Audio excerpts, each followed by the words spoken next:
Hoy la Corte Suprema de Justicia falló finalmente con el tarifazo de gas y sin duda fue un duro revés político para el gobierno, principalmente porque lo que establece la Corte es frenar el aumento de las tarifas de gas para los usuarios residenciales y ordenar que hay que hacer audiencias públicas para que esas tarifas de gas para los usuarios residenciales puedan estar vigentes. Es decir, que retrotrae las tarifas de los usuarios residenciales, los hogares, al 31 de marzo pasado, en duros términos planteando de que es inexorable que para este sector de las familias antes haya el trámite casi burocrático de la audiencia pública y que el gobierno había soslayado.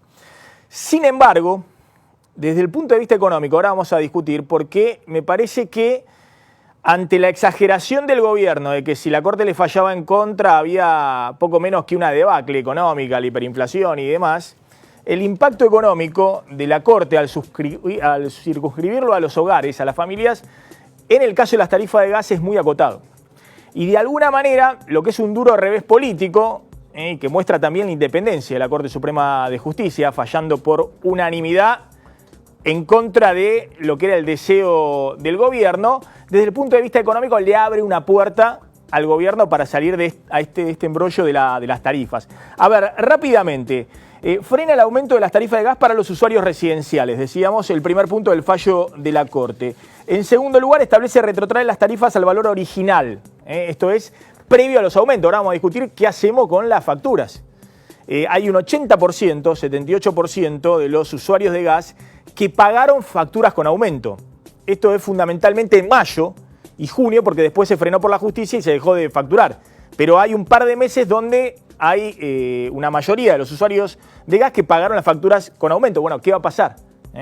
¿Cómo se lo van a devolver eso que pagaron de más? Porque lo que está diciendo la Corte es que entre abril y agosto, hasta que no se hagan las audiencias públicas, y el gobierno piensa hacer tanto para gas como para luz audiencias públicas recién en septiembre, es decir, que hasta octubre no valen los aumentos para los usuarios residenciales. También le fija que lo que decíamos, que la audiencia pública es de cumplimiento obligatorio previo a los aumentos para el caso de los usuarios residenciales.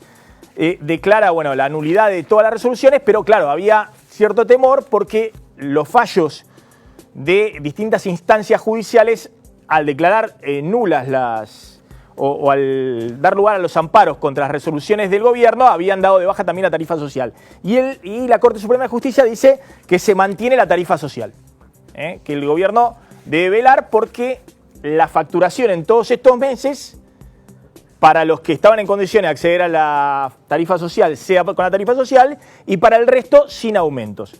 Ahora, ¿por qué digo que lo que es un duro revés político para Macri es, si se quiere, una puerta desde lo económico? Y hoy había una interna fuerte dentro del PRO porque había algunos ministros muy enojados con Aranguren que planteaban, al fin terminamos con esto. Al fin terminamos con la idea de que Aranguren piense cómo se define el tarifazo. No, ahora la Corte marcó el camino. Es decir, es este el camino y hoy el gobierno aceptó ese camino. Hoy el gobierno, salió Marcos Peña, el jefe de gabinete del propio Aranguren, a decir, miren, nosotros tenemos visiones diferentes, pero la Corte marcó cuál es el camino para implementar el aumento de tarifas en la Argentina. Bueno, lo que les decía, la Corte a este segmento, al 26% de los usuarios de gas, lo salva del tarifazo desde mayo hasta ahora. Pero dice, está vigente para todo el resto. Y básicamente estamos hablando de el GNC, que sufrió también fuertes aumentos a partir de los aumentos en la tarifa de gas, los comercios y fundamentalmente las industrias, que son casi el 30% de los usuarios de gas, y las generadoras eléctricas que usan gas para generar electricidad y que también para todo este segmento, estamos hablando del 74% de los usuarios de gas, vale los aumentos que se dispusieron a partir de abril-mayo. Deja a salvo a los usuarios residenciales. Ahora vamos a discutir un poco con Pedro Busetti, con Héctor Polino, qué pasa con las industrias, los comercios, si tienen alguna posibilidad de plantear amparos o no en base al fallo de la Corte. Hay algunos que dicen que no, que la Corte cierra la posibilidad salvo para aquellos que puedan mostrar que está en una situación de vulnerabilidad, cierra la posibilidad de hacer acciones colectivas, que solo la Corte en su fallo establece la posibilidad de hacer una acción colectiva para los usuarios domiciliarios, para las familias, que se vieron con un tarifazo ante las audiencias públicas y que no pueden trasladarle ese tarifazo a nadie, se lo tienen que comer. Están en una situación de vulnerabilidad.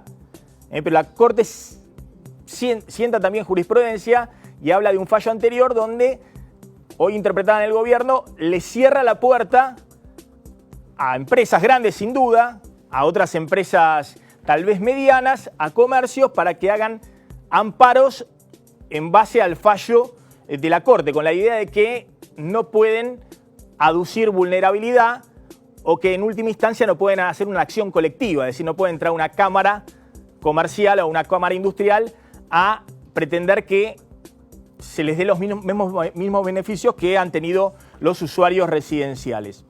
Pero les decía, este tema de que solo el 26% de los usuarios sean los afectados, es lo que pone de alguna manera en perspectiva cuál es el costo fiscal de esta medida para el gobierno.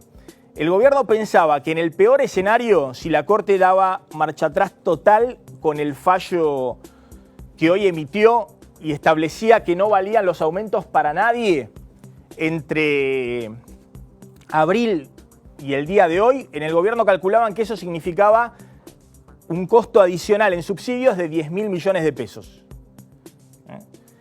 El costo que va a tener esto para el gobierno, en el caso del gas, que son los subsidios minoritarios en la Argentina, podemos hablar de los subsidios a la electricidad, que son la mayoría de los subsidios energéticos en la Argentina, es una cuenta muchísimo más grande. Se pagan 5 veces más subsidios de electricidad, de luz, que los subsidios al gas.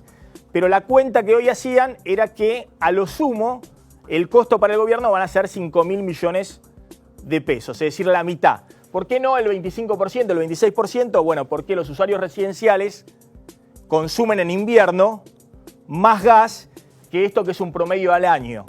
Es decir, los usuarios residenciales en invierno, las familias, por ahí se comen o consumen la mitad del gas que se distribuye en la Argentina. Y por eso puede ser un costo adicional para el gobierno de tener que poner subsidios adicionales de 5.000 millones de pesos. No es una cuenta astronómica, eso evidentemente se va a cubrir con más deuda, no hay otra fórmula hoy en la Argentina cuando hay un déficit fiscal muy grande, pero de alguna manera la Corte le abre una puerta al gobierno. Le dice, bueno, ¿quieren tener vigente un aumento de tarifas muy importante en gas? Y lo mismo me parece va a pasar en electricidad. Hagan la audiencia pública y después podrán poner el aumento que quieran porque eso es una potestad del Poder Ejecutivo, no una potestad de la justicia o del Congreso. Pero zanja esta discusión en la cual tanto Aranguren como Macri decían, no, bueno, hacemos un adelanto de aumento y después hacemos más tarde las audiencias públicas. Ahora, desde el punto de vista político, muchos interpretan que Macri ha sufrido un revés muy duro, porque estuvo 3 meses discutiendo esta cuestión para que efectivamente la Corte le diga lo que parecía una obviedad para la gran mayoría de asociaciones de consumidores, para la gran mayoría del arco político, más allá del oportunismo o la intencionalidad que pudieran tener algunos sectores de la oposición.